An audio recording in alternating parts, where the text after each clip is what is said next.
자, 한번 같이 읽읍시다. 시작. 그 아이에게 내 손을 대지 말라. 그에게 아무 일도 하지 말라.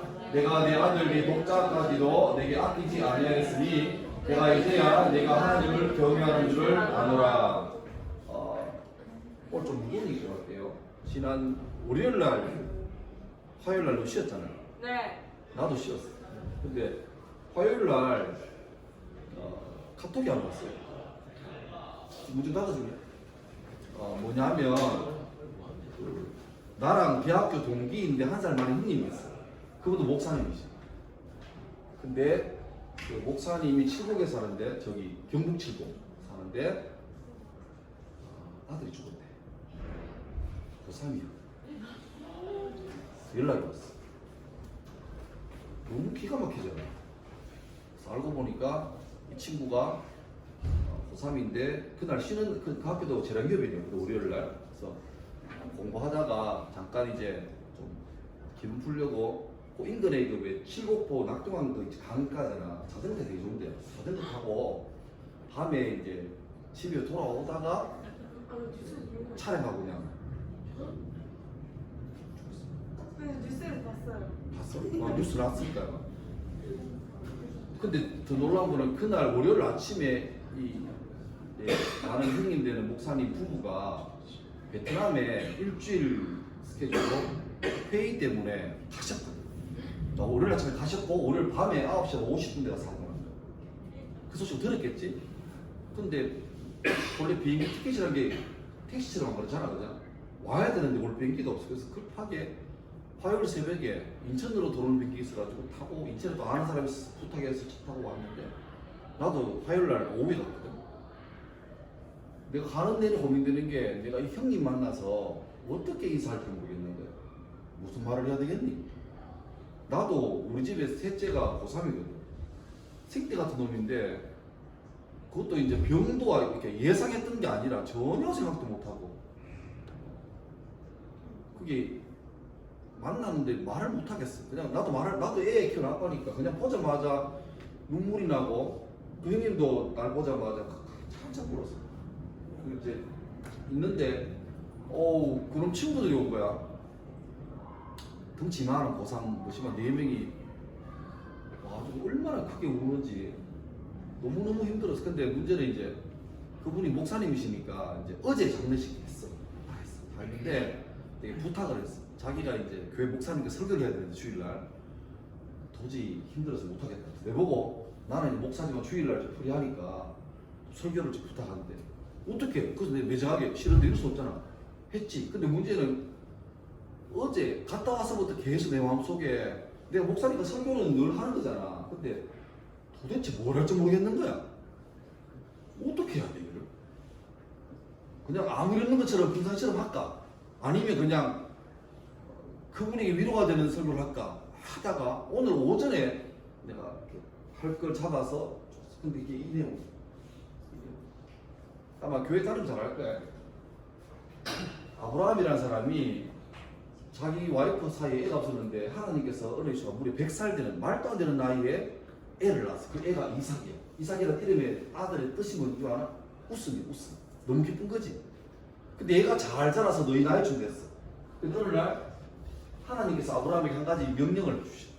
아브라함아, 아들 잘 크지? 예, 행복합니다. 내가 한 가지 부탁할게. 명령할게. 들을래? 예, 듣지요. 네 아들 이삭을 내게 제물로 바치라. 말도 안 되는 소리잖아. 그럼 주지를 말든지. 근데 놀랍게도 아브라함이 그 말 듣자마자, 근데 지정한 장소가 있어요. 집 말고 한 3일을 걸어가야 돼. 거기서 드리래. 근데 바로 그 다음날 짐을 싸는데 부인이 걱정되잖아. 이건 뭔 일인데 하니까 부인에게 말하겠나 안 하겠나. 여보, 내가 아들을 제사로 바쳐야 돼. 안 하지. 그냥 갔다 올 게니까 걱정하지 말고 있어라 하고 가는데 아들 이삭이고 아버지 종들이 쭉 가다가 산 밑에서, 이제 이 산이야. 산 밑에서 종들을 딱 내놔. 얘들아, 이제 아들이랑 혼자 갔다 올게. 잠시 기다리고 있어라. 그리고 올라가는데 아들이 질문해. 아버지, 지금 우리가 제사 드리러 가는데 여기 땔감은 있는데 제사는 원래 재물 있잖아. 재물이 어디 있어요? 이렇게 물어. 아브라함이 나를 어떻게 넣어? 네가 재물인데. 나보라 말을 안 해. 이런 말을 해. 재물은 하나님이 준비하실 거다. 아버지 마음 이해되나? 안 되지. 그리고 산에 올라가서 나무를 다 깔아놓고 준비됐을 때 갑자기 아버지가 아들을 이렇게 탁 잡는 거지. 그럼 생각해봐. 이미 아버지는 100살이 났으니까 110살 넘었을 거고 아들은 너희 또래예요. 아버지가 잡히겠나 피하겠나? 피할 수 있지. 피하면서 아버지 치매 왔어요. 왜 이래요? 날 왜 잡아요? 안 그랬겠나? 근데 놀랍게도 아들은 내가 잡힌 게 아니고 잡혀준 것 같아. 그리고 이 아버지가 이 말도 안 되는 명령에 대해서 자기도 계산을 안 써. 근데 하나님께 시키니까 하는데 그림이 참 멋있죠. 눈물 보이나? 이미 자기 마음속에서는 너무너무 귀한 아들을 이미 죽인 거야. 그래서 말씀대로 잡으려고 딱 할 때 그때 하나님께서 아브라함을 말려. 아브라함 앞으로. 그리고 아까 했던 말. 네가 이러는 보니까 네가 나를 사랑하는 줄 알겠다라고 하고 이삭을 풀고 마치 근처 보니까 양 한 마리가 나무 숯불에 걸려 있었어. 그래서 그 양을 대신 잡았지.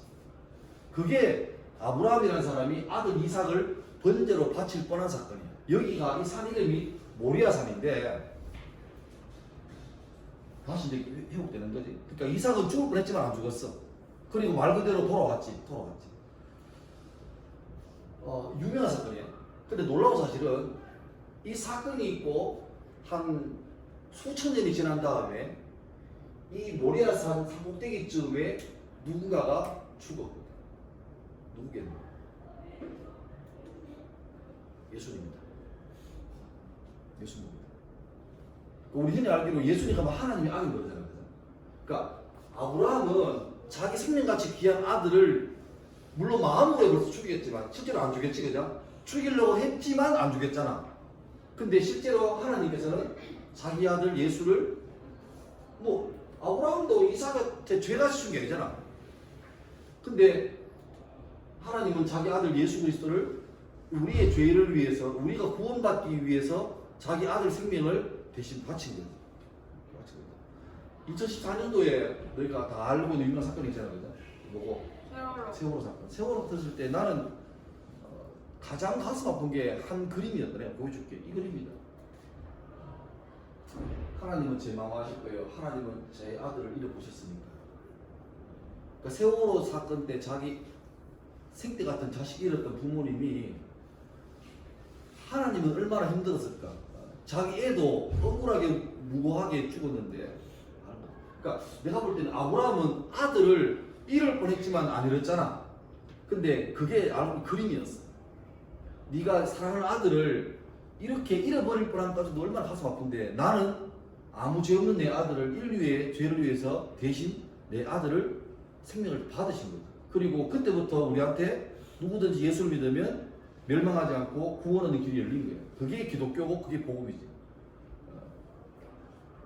내가 이번 주일 가서 이 말씀을 전하려고 그래. 어쩌면 아들 잃은 목사님이나 그 사모님 마음이 얼마나 무너지겠나. 근데 참 매정한 소리 같지만 하나님은 우리보다 더한 마음으로 이 힘든 걸 통해서 목사님이나 거기에 성도들이 어쩌면 하나님 마음을 좀 알아가는 과정이 되었으면 좋겠다. 내가 어떤 말 해도 솔직히 나는 몰라. 나는 그 아들 잃은 부모 몰라. 안 잃어봤잖아. 내가 대학교 1학년 때 우리 아버지 돌아가셨거든. 빠른 나이지. 근데 그러고 변화가 생긴 게 장례식 가면 간혹 가다가 왜 애가 어린데 부모님 사고로 빨리 돌아갈 수도 있잖아. 그 전까지는 가서 위로하지.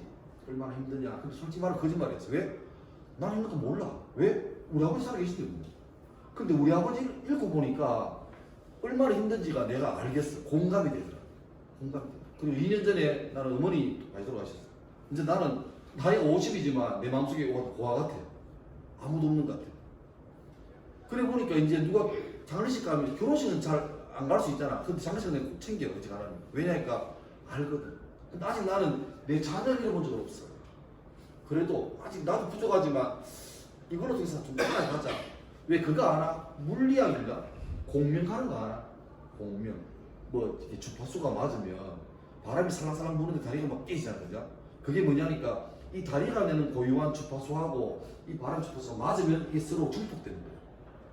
어쩌면 이 사람이나 하나님이나 아브라함이나 또 이번 주일 가서 만난 그 목사님이나 다 지금쯤 하나님하고 마음이 공명이 될 거예요. 그러니까 이렇게 되면 얼마나 다른 사람에 대해서 옛날에는 비판하고 비난하는데 이래만 되어주면 얼마나 그 사람 마음을 잘 이해할 수 있겠는 거예요. 나는 너희들이 자라서 돈 많이 벌고 좋은 집 살고 그것도 괜찮은데 좀 약한 자들의 마음을 잘 알아주면 좋겠어. 그 출발이 뭐냐니까 나는 비록 모르지만 저 사람이 얼마나 힘들까를 한번 이렇게 입장 바꿔 생각해 보는 거죠. 그러면 안 되면 학폭이 생기게 나중에는 내가 지금은 힘이 있어가지고 가해자지만 상 밖에서 피해자가 되면 얼마나 아프겠노. 근데 가해자들은 그 피해자의 마음을 몰랐어. 또 더 이상한 놈들은 간혹 중학교 때 피해자 있다가 고등학교 때는 가해자로 변하는 거였어. 왜 그러노? 지 그렇게 피해당해 볼 때 얼마나 힘들까 이것보다도 복수해야지 이밖에 없는 거예요. 그럼 인생이 망가져지는 거죠. 하여튼 꼭 우리 제일고에서 큰 모든 사람들이 성공하건 실패하건 관계없이 얼마나 잘 살건 상관없이 좀 마음이 선하고 착한 사람 되면 좋겠습니다.